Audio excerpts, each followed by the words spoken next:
Ubisoft is currently facing a whirlwind of backlash because of Star Wars Outlaws, and just a few months ago, they were facing a ton of scrutiny over Skull and Bones, a game people have been waiting over a decade for the release of, but now they have committed to ensuring gamers don't own their games, as they are delisting the crew from Ubisoft Connect libraries, meaning if you own it, you can no longer play it. I have a few things to show off, but before we get into the topic, if you enjoy the content I create, check out the links in the description, follow me on social media, and consider supporting through Patreon or through YouTube memberships.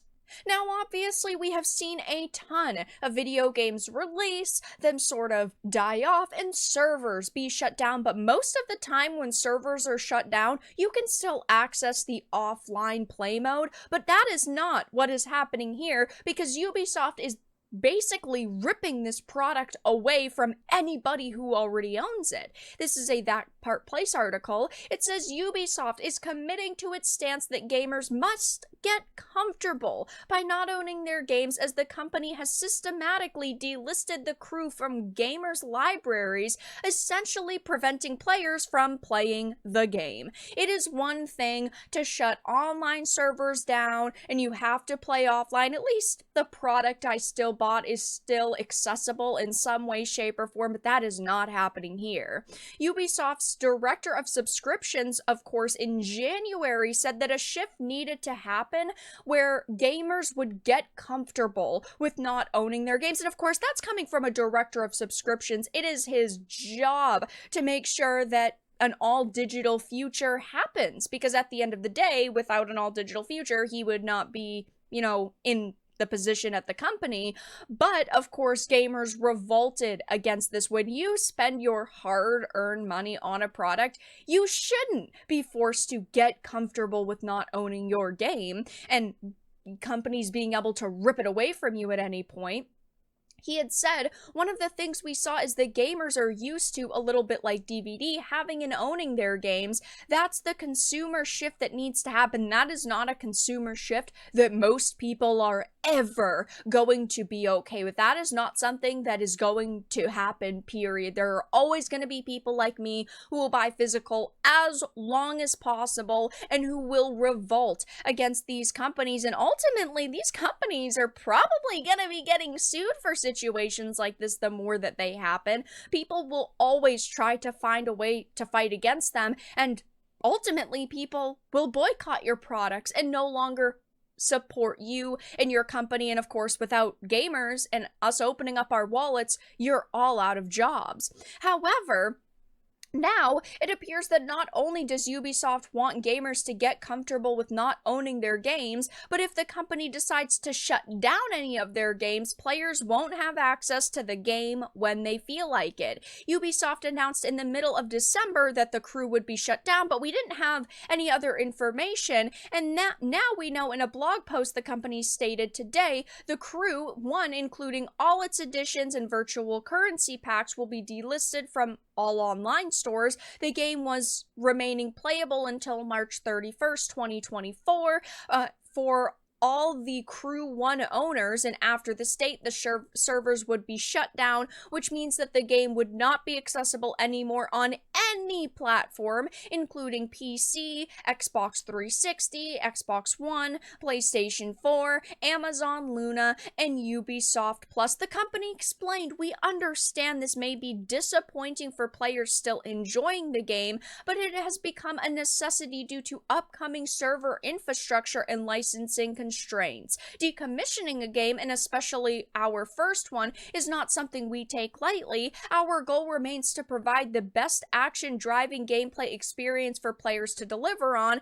and we continue to provide new content and support for The Crew 2 and the recently launched The Crew Motorfest." Why would anybody trust you at this point? Why would anybody go and purchase one of these other The Crew games when you have shown and proven that we cannot trust you? It is such an unfortunate time that we live in. This is actual theft. This is the fear with live service. This is the fear with always online games, is that one day the servers are going to be shut down and your product is going to be ripped away from you. We see games like Marvel's Avengers be highly scrutinized at release for monetization systems and always being online, but at least those games, even though they primarily want you to play online, they do still have offline modes like Marvel's Avengers. While you cannot buy it anymore, they still didn't rip it away from you. You can play it offline.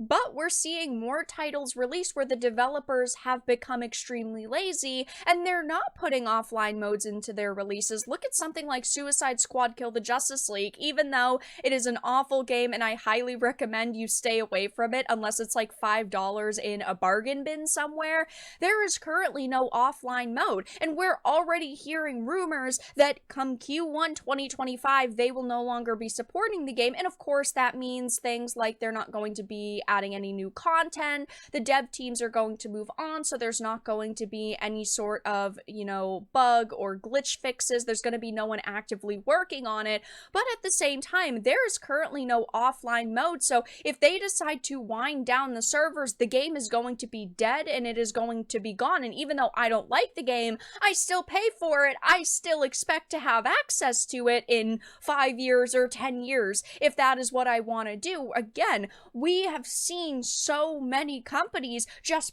pushing out their games because they're rushing to release and they're not focused on adding things like offline play.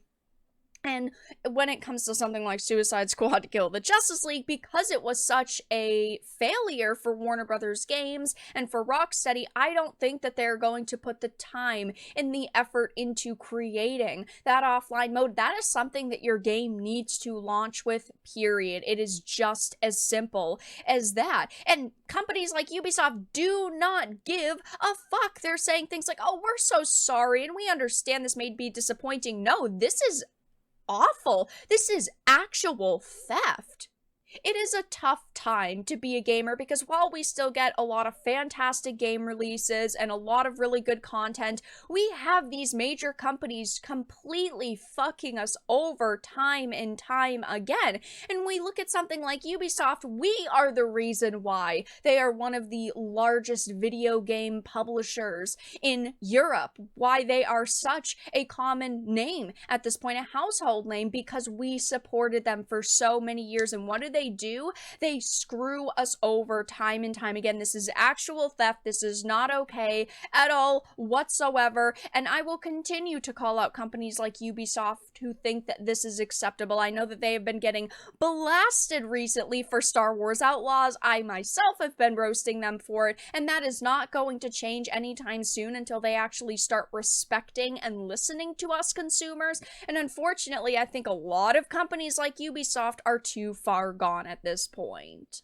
But that's all that I really had to discuss in this video. Let everyone know your thoughts in the comments section down below. If you enjoyed this, give it a like, and if you didn't, give it a dislike. I appreciate your support either way, but I will talk to you all again in the next video really soon.